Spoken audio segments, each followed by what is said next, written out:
Let's move over to Manchester City, Paul. The one club that seemingly has been stable on the pitch for as long as I can think of in the last 10 years is kind of crumbling a little bit. What did you make of Pep's comments after that disaster against Feyenoord and obviously the scratch marks on his face and his head? I was there. I was there twice this week. I saw Tottenham put four past them, and I was at the Feyenoord game as well. So I had the fortune of watching Manchester City twice. I've seen a frailty with them that I've never seen before. In the Tottenham game, after 12, 15 minutes, if they were 2 or 3 goals up, it wouldn't have been a surprise the way that they started. They looked like Manchester City of old on the back of Pep's new contracts, the announcement.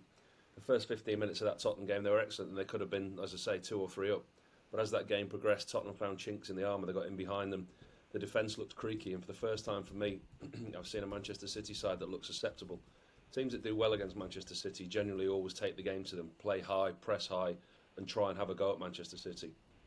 Tottenham did that, but with huge success, and City didn't have the answer. There was a fragility to them, and I've not seen that from them before.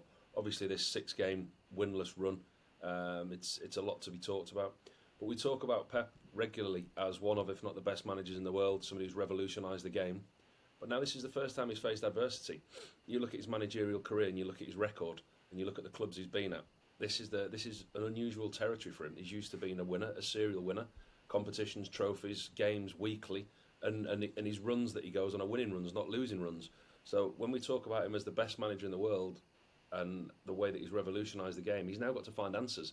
And City in the last 2 games that I've seen them didn't have answers. The changes he made didn't work. They looked devoid of confidence. And for him now to become maybe the best manager that we've seen, how does he deal with this situation? How does he find the answers? Because he said after the game, we're looking for the answers but not quite finding them. And you see all the stories now about Manchester City. That's because of the bar that they've set themselves. That's because of the level they've set themselves and himself as well. So when they fall underneath that, we are going to look at them and we are going to scrutinise them. But defensively, I've never seen them look so creaky and susceptible as they have done in the last couple of weeks. But listen, they've got the players, they've got the squad, they're not too far adrift. There's an opportunity for them this weekend to say, look round, beat Liverpool at the weekend and say, well, what's all the chat about? Or if they get well beaten by Liverpool, there could be in a real problem. Don't think you'll be welcome back at the Etihad anytime soon, pal, if that's 4-0 and 3 goals to the Feyenoord. I know, yeah, I've seen 7 goals go past them this week. Definitely not. But yeah, like Paul says, they're in uncharted territory here, Manchester City, but I don't think there'll be any mass panic just yet. As I said, huge game at the weekend against Liverpool. They could turn things around there and everything could be back to hunky-dory if they fire themselves back into the title race in that respect. But yeah, obviously the pressure does look like it's starting to get to Pep, as we saw with his scratch marks on his nose and his head as well. But that's what top flight management does to you. It's such a high pressurised position, and there'll be nobody feeling it more than Pep Guardiola, because he wants his side to be playing good football, winning games, and continuing his legacy and his success as well. But I'm sure he's the right man to turn things around as well. So I think no need to panic just yet at City. And Pete, we've said for a while that City have enough reinforcements in their squad that they don't need to replace Rodri in January. It maybe feels right now that that's not the case, especially since they have quite a few players kind of over the age of 30 starting to maybe be a reason for some of this decline late in matches as they allow goals in. Mateo Kovacic, Bernardo Silva, John Stones, Ederson, De Bruyne, Gundogan, Kyle Walker, all 30 years or older. Do you think they'll make a big move or two in January to kind of bolster the squad with maybe some younger, fresher talent? But every one of those players that you mentioned probably gets in 98% of the Premier League starting 11s. Yeah. You're not wrong. I think Kovacic being injured has been another blow on top of the Rodri injury, which we all know about. That's a huge mammoth blow for City this season, and they have struggled in his absence. I'm sure there will be a revitalising of that City squad, whether it's in January or not, we'll have to see. But I think summertime will be the better opportunity maybe for Man City to sort of change the age of that squad and bring in some younger, fresher players. As I said, we saw Kevin De Bruyne talking during the week, saying that this could be his last season at the Etihad. Pep Guardiola says it'll be up to De Bruyne what he wants to do, and De Bruyne just said he wants to focus on his fitness right now, where he's had so many issues. So he could be one player that could possibly leave as well. I think now with Pep signing his new contract, it ends all the speculation over that. So I think there'll definitely be money available to him in January if he wants to bring in some signings. And I think there'll definitely be money in the summer, because we know Pep Guardiola is going to be at Manchester City next summer, and money won't be an issue for Man City. We know how rich they are, and if they do end up letting some of their older players move on, Pep will be there to do a rebuild, and still an exciting opportunity for any of those like top young players in Europe who want to come and join Man City, competing for honours every season. So I think it's a big couple of transfer windows coming up for Manchester City, and that could be a warning for the rest of the Premier League.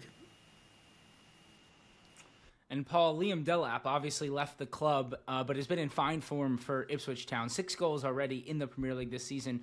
Could you see Manchester City actually going out and trying to bring him back to the Etihad this summer to avoid a potential Cole Palmer 2.0 situation? No, absolutely not. I mean, he's only just signed this season, isn't he? He's only just signed this season and started playing at Ipswich. He was at Manchester City, had 3 loans: Stoke, Preston, and Hull. Did well on loan.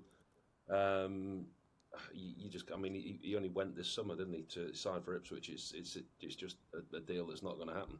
You've seen Cole Palmer go. That's the thing with Manchester City. I know we're going to talk about McAtee as well.